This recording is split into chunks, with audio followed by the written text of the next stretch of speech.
Mammootty fans അസോസിയേഷന് എന്റെ വിനീതമായ നമസ്കാരം. മോഹൻലാൽ ഫാൻസ് അസോസിയേഷന് എന്റെ വന്ദനം. വന്ദനം കൊണ്ട് കാര്യമില്ല, നമസ്കാരമാണ് ഏറ്റവും വേണ്ടത്. അതല്ല, വന്ദനത്തിലാണ് മോഹൻലാൽ ഉള്ളത്. അതുകൊണ്ട് കാര്യമില്ലല്ലോ, എവിടെയും മമ്മൂട്ടി നിറഞ്ഞു നിൽക്കുകയല്ലേ. ഉഗ്രമൂർത്തിയാണ് മമ്മൂട്ടി. പ്രിയമുള്ളവരെ, മമ്മൂട്ടി ഫാൻസ് അസോസിയേഷൻ ഒച്ചപ്പാട് ബഹളത്തിനൊന്നും പോകണ്ട. അവരാൾക്കാർ കുറവാണ്, വേണമെങ്കിൽ കുറച്ച് ആൾക്കാർ അപ്പുറത്തേക്ക് കയറിയിരുന്നുള്ളൂ. മോഹൻലാൽ ഫാൻസ് അസോസിയേഷന്റെ പകുതി മെമ്പേഴ്സ് ഒന്നും വന്നിട്ടില്ല.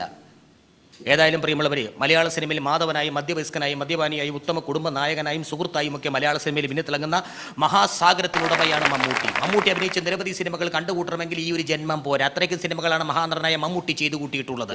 അങ്ങനെയുള്ള മമ്മൂട്ടി സിനിമാ ഫീൽഡിൽ വന്നിട്ട് ഇന്ന് ഈ 75 വർഷം തികയാണെന്ന് ഉച്ചക്ക് 2:30 വരും. 75 അല്ല 25. അത് മോഹൻലാൽ വന്നിട്ട് 25 ആയുള്ളൂ, മമ്മൂട്ടി വന്നിട്ട് 75 ആയി. 50 ഇവൻ അറിയാതെ പോയി. പ്രിയമുള്ളവരെ, മലയാള സിനിമയിലെ മമ്മൂട്ടി വെറും മമ്മൂട്ടിയല്ല, ഭരത് മമ്മൂട്ടിയാണ്. മോഹൻലാലും വെറും മോഹൻലാലല്ല, താളസമന്വയമായ ഭരതം എന്ന ചിത്രത്തിലൂടെ ഭരത് അവാർഡ് കരസ്ഥമാക്കിയ ലാലേട്ടൻ വെറും മോഹൻലാൽ അല്ല, ഭരത് മോഹൻലാലാണ്. നിരവധി സിനിമകൾ നമ്മൾ കണ്ടിട്ടുണ്ട്, കോമഡി സിനിമകൾ, ട്രാജഡി സിനിമകൾ. പക്ഷേ ജനങ്ങൾ വിങ്ങിപ്പൊട്ടുന്ന സിനിമകൾ മലയാള സിനിമയ്ക്ക് സംഭാവന ചെയ്തിട്ടുണ്ടെങ്കിൽ ആ സിനിമയിൽ നായകനായിട്ട് അഭിനയിച്ചിട്ടുള്ളതും നമ്മളെ കരയിപ്പിച്ചിട്ടുള്ളതും മമ്മൂട്ടി എന്ന 3 അക്ഷരമുള്ള മായുള്ള നടനാണ്.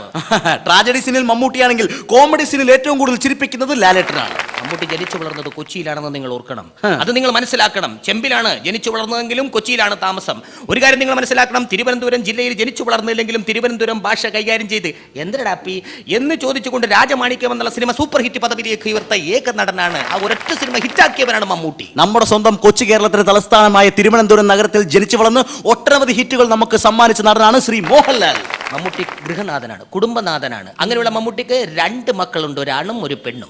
മമ്മൂട്ടിക്ക് 2 മക്കളുണ്ടെങ്കിൽ മോഹൻലാൽ അതുപോലെ അല്ലെങ്കിലും 2 മക്കളുണ്ട്, ഒരു പെണ്ണും ഒരാണും. എവിടെ ചെന്നാലും മമ്മൂട്ടിയെ കാണാം. പ്രത്യേകിച്ച് ന്യൂഡൽഹി ചെന്നാലും, ദുബായി ചെന്നാലും, സ്വന്തം വീട്ടിൽ ചെന്നാലും, ലൊക്കേഷനിൽ ചെന്നാലും മമ്മൂട്ടിയെ കാണാം. ഞാൻ പിറന്ന നാട്ടിലും വെള്ളാനകളുടെ നാട്ടിലും ചെന്നാൽ മോഹൻലാലിനെ കാണാം. മലയാള സിനിമയുടെ വല്യേട്ടനാണ് മമ്മൂട്ടി. മലയാള സിനിമയുടെ ബാലേട്ടനാണ് മോഹൻലാൽ. യാത്രയിൽ മമ്മൂട്ടി ഉണ്ട് സുഹൃത്തുക്കളെ. അതിനു മുമ്പ് ഒരു മൊഴിയുണ്ട്, യാത്രാമൊഴി, അതിൽ മോഹൻലാൽ ഉണ്ട്. നിരവധി പക്ഷികളെ നമ്മൾ കണ്ടിട്ടുണ്ട്. മമ്മൂട്ടി വെളുത്ത പക്ഷിയാണ്. അങ്ങനെയുള്ള വെളുത്ത പക്ഷി കറുത്ത പക്ഷി എന്ന സിനിമയിലെ നായകനായി അഭിനയിച്ചുകൊണ്ട് ആ സിനിമ സൂപ്പർ ഹിറ്റിലേക്ക് പദവിയിലേക്ക് ഉയർത്തി. കറുത്ത പക്ഷിയും വെളുത്ത പക്ഷിയും അല്ല കാര്യം, നമ്മൾ ഏവരും കണി കണ്ടുകൊണ്ടിരുന്ന ഒരു പക്ഷിയുണ്ട്, കിഴക്കുണ്ടരും പക്ഷി, അതിൽ ലാലേട്ടനുണ്ട്. ഇവരെന്തായി പറയുന്നത്? വല്ല വിവരമുണ്ട്? വിവരവും വിദ്യാഭ്യാസം ഇല്ലാത്തവനൊക്കെയാണ് ഇതിന്റെ അസോസിയേഷന്റെ സെക്രട്ടറി ആയിരിക്കുന്നത്. പ്രിയമുള്ളവരെ, നിന്നെ എനിക്ക് വേണം. നിന്നെ ഇനി ഒരു കോടതിക്ക് ഞാൻ വിട്ടുകൊടുത്തില്ല. നിന്നെ കുറിച്ച് ജനങ്ങൾ കഥകളും കവിതകളും രചിച്ചിരിക്കുന്നു. നിന്നെ എനിക്ക് വേണമെന്ന് പറഞ്ഞുകൊണ്ട് കുറ്റവാളിയുടെ മുഖത്ത് നോക്കി തോക്ക് ചൂണ്ടിയവനാണ് മമ്മൂട്ടി എന്ന് നമ്മൾ മനസ്സിലാക്കണം. അതിമോഹമാണ് മോനെ ദിനേശ, അതിമോഹം എന്ന് പറഞ്ഞത് മോഹൻലാലാണ്. അതുകൊണ്ട് കാര്യമില്ല, സെൻസ് വേണം, സെൻസിബിലിറ്റി വേണം എന്ന് നമ്മൾ പറഞ്ഞു പഠിച്ചിരിക്കുന്നത് മമ്മൂട്ടിയാണ്. ആ പബ്ലിസിറ്റി ഒരു നായകനില്ലെന്നാണ് ഞാൻ പറയാൻ പോകുന്നത്. നിങ്ങളില്ലാതെ എനിക്ക് എന്താഘോഷം എന്ന് പറഞ്ഞതും ഒരു ശരാശരി മലയാളിയോട് വൈകിട്ട് എന്താ പരിപാടി എന്ന് ചോദിച്ചതും ലാലേട്ടനാണ്. വൈകിട്ട് എന്താ പരിപാടി എന്ന് മാത്രമേ മോഹൻലാൽ ചോദിച്ചിട്ടുള്ളൂ. രാവിലെ പരിപാടികളുണ്ട്, ഉച്ചക്ക് പരിപാടികളുണ്ട്, രാത്രി എന്താ പരിപാടി എന്ന് മമ്മൂട്ടി മാത്രമേ നിങ്ങളോട് ചോദിച്ചിട്ടുള്ളൂ എന്ന് നിങ്ങൾ മനസ്സിലാക്കണം സുഹൃത്തുക്കളെ. പക്ഷേ ഇതാരും പുറം ലോകം അറിഞ്ഞിട്ടില്ല. സ്വന്തം ഫോൺ നമ്പർ പോലും ശരാശരി മലയാളികൾക്ക് മുന്നിൽ വെട്ടിത്തുറന്ന് പറഞ്ഞയാളാണ് Mohanlal. My phone number is 2255. എത്രയാണ്? 2255. അങ്ങനെ മോഹൻലാലിന്റെ നമ്പർ കിട്ടിയിരിക്കുകയാണ്. ഇനി എന്ത് വിവരം ഉണ്ടെങ്കിലും വിശേഷം ഉണ്ടെങ്കിലും നമുക്ക് നേരിട്ട് മോഹൻലാലിനെ വിളിച്ച് സംസാരിക്കാം. ഇതേപോലെ അണ്ടാമണ്ടന്മാരോട് നമുക്ക് സംസാരിക്കേണ്ട ആവശ്യമില്ല സുഹൃത്തുക്കളെ. ദി കിങ് ആണ് മമ്മൂട്ടി എന്ന് നമ്മൾ മനസ്സിലാക്കണം. മനസ്സിൽ കുറ്റബോധം തോന്നുമ്പോൾ ചെയ്യുന്നതെല്ലാം യന്ത്രമായിരിക്കും എന്ന് പറഞ്ഞതും ലാലേട്ടനാണ്. എന്തോന്ന് പറയാൻ കിടക്കണം. എത്ര ഡയലോഗാണ് മമ്മൂട്ടി നമുക്ക് വെച്ചിരിക്കുന്നത്. എത്ര വന്നാലും എനിക്ക് പറക്കാതെ പോയ മകരല്ലേ നീ മടങ്ങിപ്പോ എന്ന് പറഞ്ഞത് മമ്മൂട്ടി മാത്രമാണ് സുഹൃത്തുക്കളെ. ദിനേശ എന്ന് പറഞ്ഞതും മോഹൻലാലാണ്. സ്നേഹമുള്ള സിംഹമാണ് മമ്മൂട്ടി. സ്നേഹമുള്ള സിംഹമാണെങ്കിൽ നരസിംഹമാണ് മോഹൻലാൽ. മുദ്രകൾ കാട്ടി നമ്മളെ മലയാള സിനിമയുടെ മായാ പ്രപഞ്ചത്തിലേക്ക് നമ്മളെ എത്തിച്ചവനാണ് മമ്മൂട്ടി എന്ന് നമ്മൾ മനസ്സിലാക്കി. വെറും മുദ്രയല്ല, പാദമുദ്ര കാട്ടിയവനാണ് മോഹൻലാൽ. എല്ലാവരുടെയും മാനസത്തിൽ മമ്മൂട്ടിയുണ്ട്. പ്രത്യേകിച്ച് സൂര്യമാനസത്തിൽ മമ്മൂട്ടി എന്ന നായകൻ, മമ്മൂട്ടി എന്ന അംബേദ്കർ, മമ്മൂട്ടി എന്ന ഹിറ്റ്ലർ നിറഞ്ഞു നിൽക്കുകയാണ് സുഹൃത്തുക്കളെ. സൂര്യമാനസത്തിലാണെങ്കിൽ സൂര്യ ഗായത്രിയിൽ മോഹൻലാലാണുള്ളത്. വിഷ്ണുവാണ് മമ്മൂട്ടി എന്ന് നമ്മൾ മനസ്സിലാക്കണം. ഇത്തരം ഒരുപാട് വിഷ്ണുമാരെ കൂട്ടിയിണക്കിയ ഒരു ലോകം തീർത്ത് വിഷ്ണു ലോകത്തിൽ മോഹൻലാൽ ഉണ്ട്. വെറും മാണിക്യമല്ല, നീ രാജമാണിക്യമാണെന്ന് പറഞ്ഞ് പഠിപ്പിച്ചതും ജനങ്ങളെ മനസ്സിലാക്കി തന്നതും മമ്മൂട്ടി മാത്രമാണ് സുഹൃത്തുക്കളെ. രാജമാണിക്യമല്ല, രാജാവിന്റെ മകനാണ് മോഹൻലാൽ. എന്തിനടപ്പ് ഇവന് വല്ല വിവരമുണ്ടോ? രാക്ഷസ രാജാവാടാ മമ്മൂട്ടി, രാവണ പ്രഭുവാടാ മോഹൻലാൽ. കാഴ്ചയിൽ മമ്മൂട്ടി ഉണ്ട്. കാഴ്ചയില്ലാത്തവരുടെ സിനിമയായ ഗുരുവിൽ മമ്മൂട്ടി ഉണ്ടടാ. ഗുരു എനിക്കിപ്പോ കാണുന്ന ഗുരുവാണ് നിന്നെ.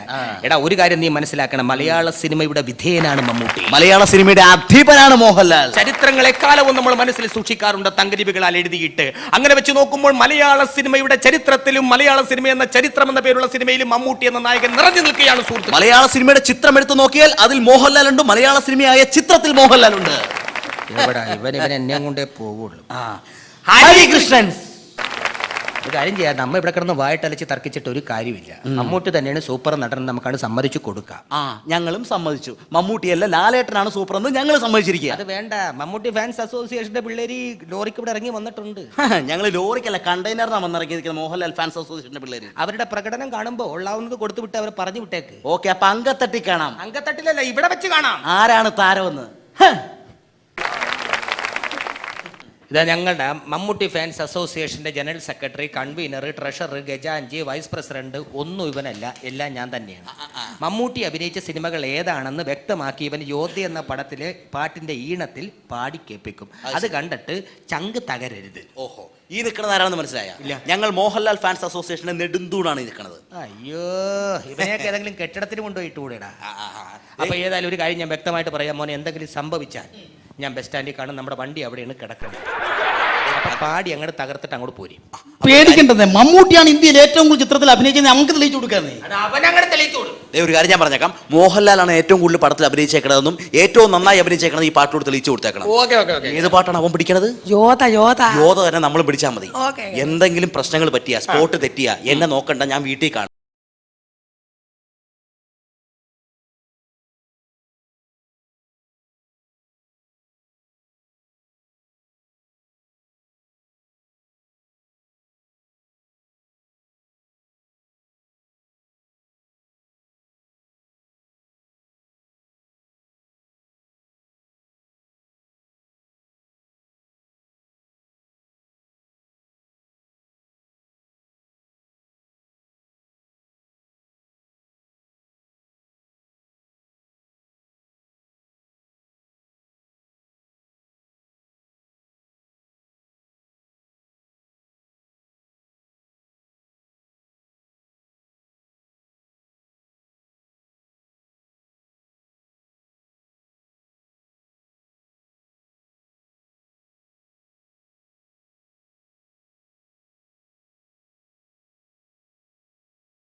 അങ്ങാടിക്കപ്പുറത്ത് അഴകിയ രാവണൻ ആ നേരം അല്പദൂരം ആവനാഴി. ആറാം തമ്പുരാൻ അധികമതിപ്പൻ അട്ടക്കലാശം അഗ്നിദേവൻ. കാണാമറയത്ത് കിഴക്കൻ പത്രോസ് കളിയൂഞ്ഞാല് കാർണിവൽ. നോക്കത്ത് ദൂരത്ത് കണ്ണിന്നിട്ട് ഹിസ് ഹൈനസ് അബ്ദുള്ള. പഠിച്ചിട്ടും വരെ ഉപകാരം നിറക്കൂട്ട്. അടിമകളുടെ മകളാർക്കത്ത് അങ്കിൾ ബെൻ. സായം സന്ധ്യ ബട്ടർഫ്ലൈസ് തമ്മിൽ തമ്മിൽ പോയി പോയി അമരം അക്കരെ അംബേദ്കർ അർത്ഥം.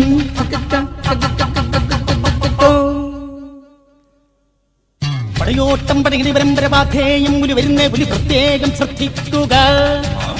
പഞ്ചാഗ്നിപാദമുദ്ര 10-ാം പത്രം പക്ഷേ പപ്പൻ പ്രിയപ്പെട്ട പപ്പൻ. കളിക്കേളം കൽക്കാറ്റ് കാർണിവൽ ഹോയ് കുട്ടേട്ടൻ ഹോയ്. കളിപ്പട്ടൻ കമലൻ കിളിക്കൻ കടത്തണം പഴക്കട്ട കുടരും പക്ഷി. സുഹൃത്തം സാമ്രാജ്യം സിദ്ധാർത്ഥ സ്ഫോടനം സംഘം സന്ദർഭം സാഗരം സാക്ഷി. സ്ഫടികം സിസണ് സദയം സഞ്ജാതി യോധ സുഗമോദേവി സർവകലാശാല. Are you listening? ഒരു വടക്കൻ വീരഗാഥ ഒരു സീതയുടെ കുറിപ്പ് ഇൻസ്പെക്ടർ ബൽറാം ഇന്ദ്രപ്രസ്ഥം. തെന്മാവിൻ കൊമ്പത്ത് മഞ്ഞിൽ വിരിഞ്ഞ പൂക്കൾ രാജാവിന്റെ മകൻ ഇന്ദ്രജാലം. വില്ലർ വാർത്ത ജാഗ്രത വിഷ്ണു മഴകത്ത് മുൻപേ നീലഗിരി തെരുവിലെ തരകൻ നായകൻ സാബു പമ്പയുടെ സ്വന്തം മപ്പൂസ്. അയാൾ കഥകളുടെ ആണിച്ചപ്പ് ചെങ്കോൽ താളവട്ടം ഉസ്താദ് എയോട്ടോ. ഇങ്ങോട്ട് ഗോൺമാൻ ജോണി വാക്കർ അപ്പുണി ചക്കരയാക്കം വിഷ്ണു ലോകം. നാൽക്കവല ജാക്കോട്ട് പൂവിന് പുതിയ ഉന്തന്നൽ. ഗാന്ധർവം നിർണയം ഉണ്ണികളെ ഒരു കഥ പറയാം. ന്യൂഡൽഹി പിൻഗാമി ന്യായവിധി താഴ്വാരം മൃഗ ഭരതം യാത്ര ചിത്രം അഹിംസ ഐത്തം അധർവം അപ്പു പൂമുഖപ്പടി നിന്നെങ്കത്ത് number 20 Madras Gandhinagar second street Harikrishnans വന്നാണ് നമ്മൾ.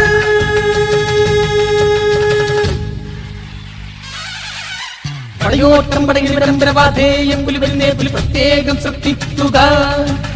പഞ്ചാഗ്നി പാദമുദ്ര 10-ാം ഉദയം പുത്രം പക്ഷേ പപ്പൻ പ്രിയപ്പെട്ട പപ്പൻ.